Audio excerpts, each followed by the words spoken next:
एक unknown person किसी एक खातून की ज़िंदगी में इंटरफेयर करता है और उसके बाद उसकी सारी ज़िंदगी बर्बाद करके रख देता है।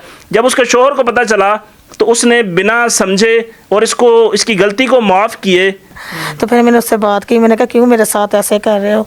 वो कह रहा है कि तुम मुझे अच्छी लगती हो, ये वो बहुत उसने मेरे साथ बातें की हैं। फिर मेरे शोहर को जब पता चला तो उसमें अफसोस होता है कि आज सब कुछ बर्बाद हो गया।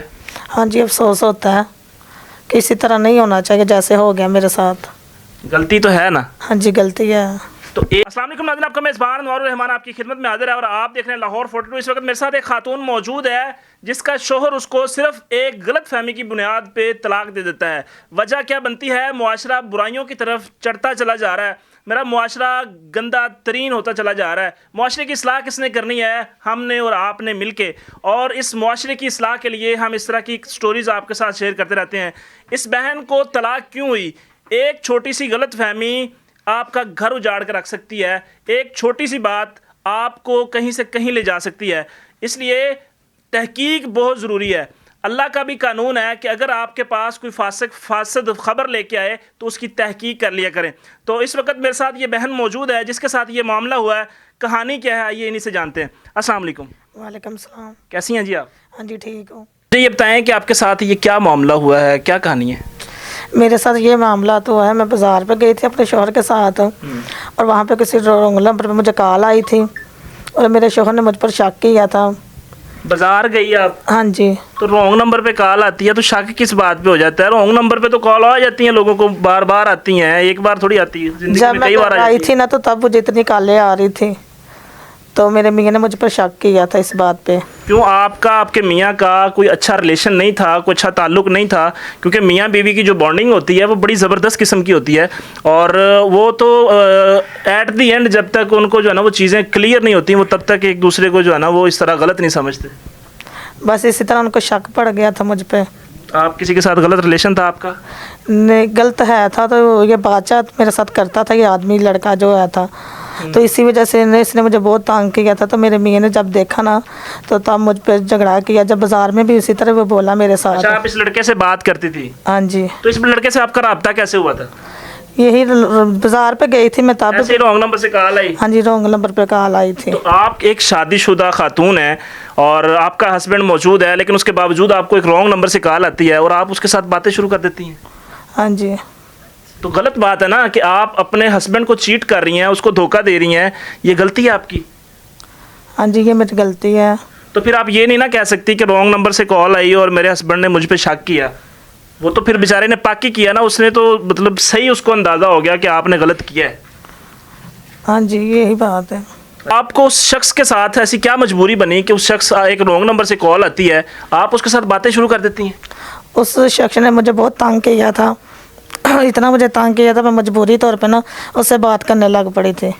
ऐसी क्या मजबूरी थी, ऐसा क्या तंग किया था उसने? मतलब मोबाइल से तो कोई निकाल के आपको खा नहीं सकता, आप उसको ब्लॉक कर सकते हैं, आपके पास 100 ऑप्शंस होते हैं, तो आपने उससे जान क्यों नहीं छुड़वाई? वो कह रहा था मेरे साथ बात करो वरना मैं आपके मियाँ ऐसे तो हज़ारों लोगों को कहते हैं बात करें, आप ना करें बात। तो मैंने उसको कितनी दफ़ा समझाया था ऐसे ना करो और फिर भी मेरे नंबर पे कॉल कर देता था। सही है। तो फिर आपकी ऐसी क्या मजबूरी बन गई कि आपने उसके साथ बातचीत शुरू कर दी? उसने मुझे बहुत परेशान किया था। क्या परेशान करता था? वो मुझे ब्लैकमेल कर रहा था, कह रहा था कि तुम्हारी तस्वीरें मेरे पास है। तो मैं डर गई थी इसी वजह से।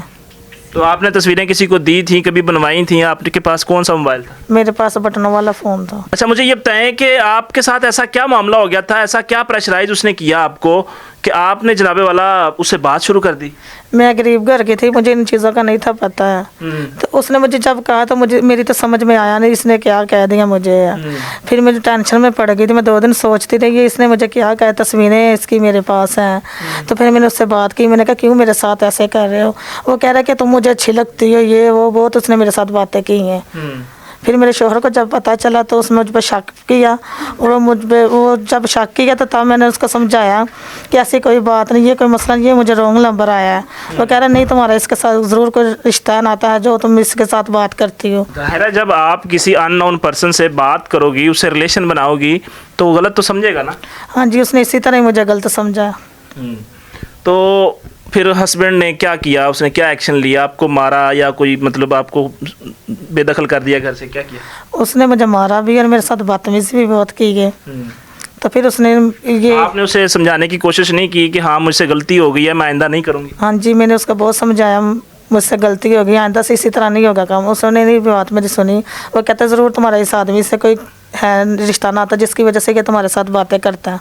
अच्छा, नाज़रीन ये देख लें कि किस तरह कोई भी इंसान आज पाकिस्तान को अगर हम देख लें या वर्ल्ड दुनिया की आप देखें, हमारी फिल्में, हमारी फिल्म इंडस्ट्री, हमारे ड्रामे हमें यही सिखाते हैं कि आपने जनाबे वाला लड़की सेट करनी है, आपने लड़की नहीं सेट करनी है। अभी जनाब एक नया ट्रेंड आया हुआ है कि आपने आंटी सेट करनी है।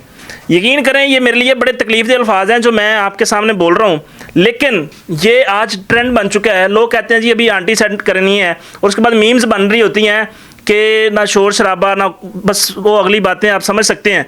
तो ये वो चीज़ें हैं जो मुआशरे के अंदर बढ़ती चली जा रही हैं।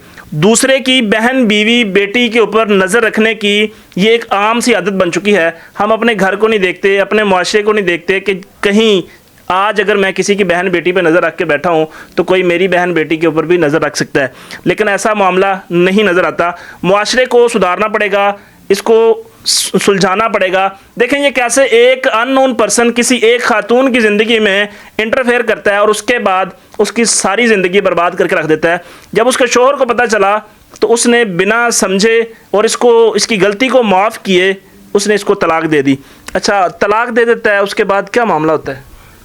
उसके बाद क्या मामला था, मुझे वो छोड़ देता है। मेरे 3 बच्चे हैं तो मैं इसी तरह गुजारा कर रही हूँ। मेरे साथ बहुत 3 बच्चे, कितना अरसा शादी रही आपकी? 11 साल। 11 साल शादी रही है और कितने अरसे में ये मामला हुआ सारा? 1 साल के अंदर अंदर 1 साल के अंदर अंदर ये सारा मामला ख़राब हुआ? हाँ जी। तो 10 साल की जो आपका रिलेशन था या 10 साल का जो आपका एतमाद था, उसको जब ठेस पहुंची है तो वो बंदा बर्दाश्त नहीं कर सका, या मतलब आप उसको समझा नहीं सकी कि मैं दोबारा कायल नहीं कर सकी उसको कि मैं दोबारा जो है ना वो किसी के साथ इस तरह का मामला नहीं करूँगी? मैंने उसको बहुत समझाया लेकिन उसने मेरी बात नहीं मानी। मैंने उसको बहुत, मैं रोई पीटी लड़खड़ा रही, मैंने उसको कहा मुझे एक दफ़ा माफ़ कर दो, आइंदा से इसी तरह नहीं गलती होगी। उसने कहा नहीं तुम ऐसा ही करोगी। क्या फीलिंग थी उस वक्त जब आपके हस्बैंड ने आपको तलाक दे दी? आपको कैसा लगा था कि जब आप एक गलत बंदे के साथ रिलेशन आपने कायम कर लिया कि उसकी बातों में आके या जो भी मामला किया, और जब आपके हस्बैंड को पता चला, चोरी छुपे तो बड़े खुश होते हैं लोग कि जनाब हम ये कर रहे हैं, निज़ाम चला रहे हैं, लेकिन जब पता चल जाता है तो उस वक्त अफसोस होता है कि आज सब कुछ बर्बाद हो गया? हाँ जी, अफसोस होता है कि इसी तरह नहीं होना चाहिए जैसे हो गया मेरे साथ। गलती तो है ना? हाँ जी, गलती है।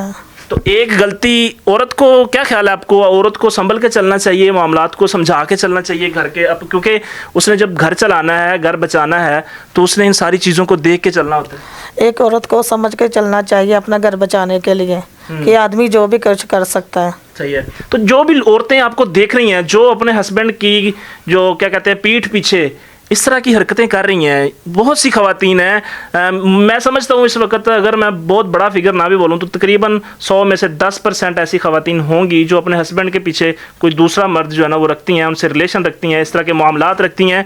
तो उन ख़वातीन को क्या कहना चाहेंगे? मैं उन ख़वातीन को कहूँगी कि इस तरह के काम वो छोड़ दें। अपना मियाँ अपना ही होता है, कोई किसी का नहीं बनता है। लोग यूज़ करते हैं। हाँ जी, लोग गलत तरीके से यूज़ करते हैं। सही है। तो क्या कहना चाहेंगी ऐसी ख़वातीन से? बच जाना चाहिए, जब तक बचें उस वक़्त से कि जब बुरा वक़्त आ जाए उससे पहले पहले हट जाना चाहिए? बुरे वक्त से पहले बच जाए इसी काम से।